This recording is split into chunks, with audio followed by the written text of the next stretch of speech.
بەڵێ سەوسان ئێرە بەشی میوزیکا لە کۆلێژی هونەرە جوانەکانی شاری سلێمانی ئەمڕۆ لەلایەن دەستگای میدیای کورسات بە هاوبەشی لەگەڵ بەشی میوزیکی کۆلێژی هونەرە جوانەکان سیمینارێک بۆ بەڕێز مامۆستای گەورە هونەرمەندی گەورە عەلی ئەکبەر مورادی ڕێک دەخرێت کە تایبەتە بە مێژووی دروستبوونی ئامێری تەمبور و چەند زانیارێک دەربارەی ئەم ئامێرە دەخرێتە ڕوو لە ناو ئەم کۆلێجەدا.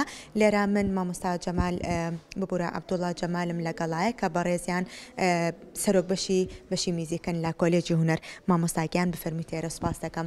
مامۆستاگیان بیرۆکەی دروستبوونی ئەم سیمینارە بۆ بەڕێز هونەرمەندی گەورە مامۆستا عەلی مورادی چۆن بوو، چۆن بڕیارتان نا سیمینارێکی لەم شێوەیە بەڕێوە بەرن؟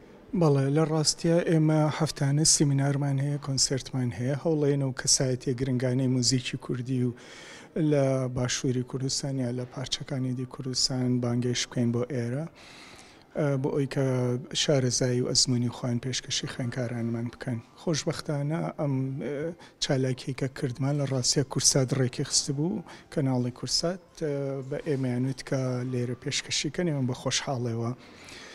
چالاکیەکە زۆر گرنگە چونکە ئەو کەسایەتەیە هونەرمەندێکی زۆر ناودارە، دەریایەکە لە مەقاماتی کوردی، دەریایەکە لە مەقامات و شێوازی موزیکی یارسانی، شتێکی دەگمەنە بەڕاستی، بۆیە زۆر گرنگە ئەزمموی خۆیمان پێشکەش بکات و خوێندکارەکان و هەمووان سوودمەند بن. مامۆستا ئەو چالاکیانە خود ئەوەی لە مەراسیمەکەیە پێشکەش کرا چی بوون؟ زانیاری زیاتر دەربارەی ئامێری تەنبور بوو یاخود مێژووی ئامێری تەنبور؟ لەگەڵ ئەوەشا مامۆستا هیچ زانیاریەکی لەسەر ئەزمموی خۆی یا کاری هونەری خۆی بەخشێ خوێندکاران؟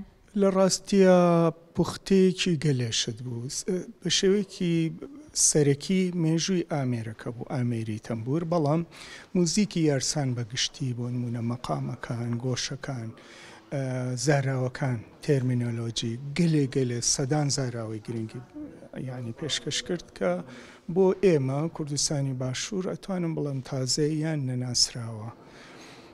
خۆتان نەزان بەهۆی بارودۆخی سیاسی سەدەی ڕابردوو ئێرە تاو دابڕابوو لە پارچەکانی دی، بۆیە ئەم کۆبوونەوانەوە ئەم کەسایەتیانە بێن کە ئەزمموی خۆیان باس بکەن گەلێ سوودە بەخشێ بەڕاستی گەلێ گرنگە. مامۆستا سیمینارەکان لە ناو کۆلێجی هونەرات تەنها بۆ خوێندکارانەی خۆتانە یاخود کەسانی دەرەوە ئەوانەی کە ئارەزووی فێربوونی و میوزیکەکەن یاخود ئەوانیش ئەتوانن بەشدار بن لەم جۆرە سیمینارانەدا؟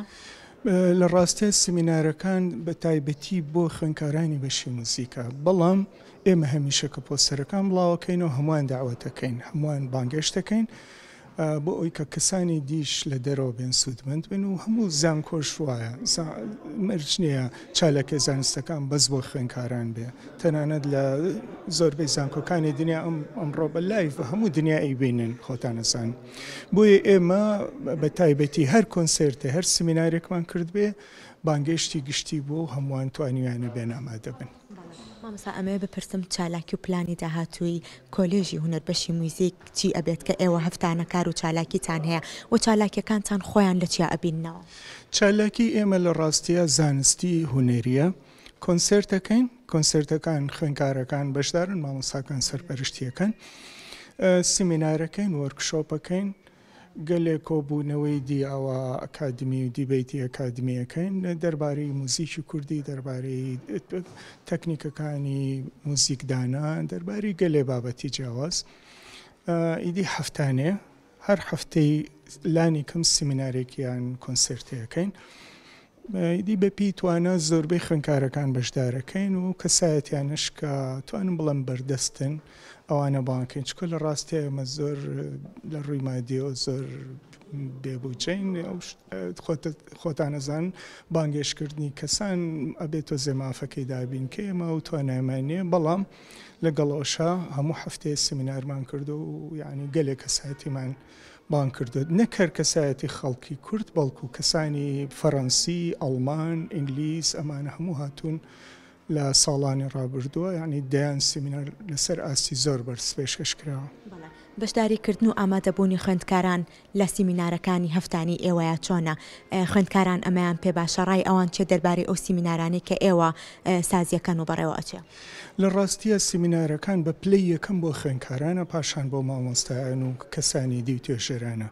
خۆتان نەزانن کە خوێندکارێک گێتە بەشی موزیکا هەر بەشێکی زانکۆی سلێمانیە هەر زانکۆیەکی دی لە ڕاستیە حەز لە هەموو وانەکان ناکە، حەز لە هەموو سیمینارەکان ناکە، بەڵام لە 4 ساڵە سەدان سیمینار سەدان بابەتی جیاوازە بینێ ئاسۆی بیرکردنەوە و پلان و ژیانی زۆرە گۆڕێ. هەندێک جار خوێندکارەکە حەزی لێ نییە، بەڵام لە ساڵی ئایندەیە 2 ساڵە لە پرۆژەی دەرچوونی سوودی زۆر لێ بینێ. یان من خۆم بەش بە حاڵی خۆم کە خوێندومە سیمینار هەبوو حەزم لێی نەبووە، ئەوە 10 ساڵ تێ بەڕی بەسەر خوێندنی دکتۆراکەم تازە مەسەلەن ئەچمەوە سەر هەندێک بابەت کە نووسیمە کاتی خۆی حەزم لێن ئێستاتی ئەگەم.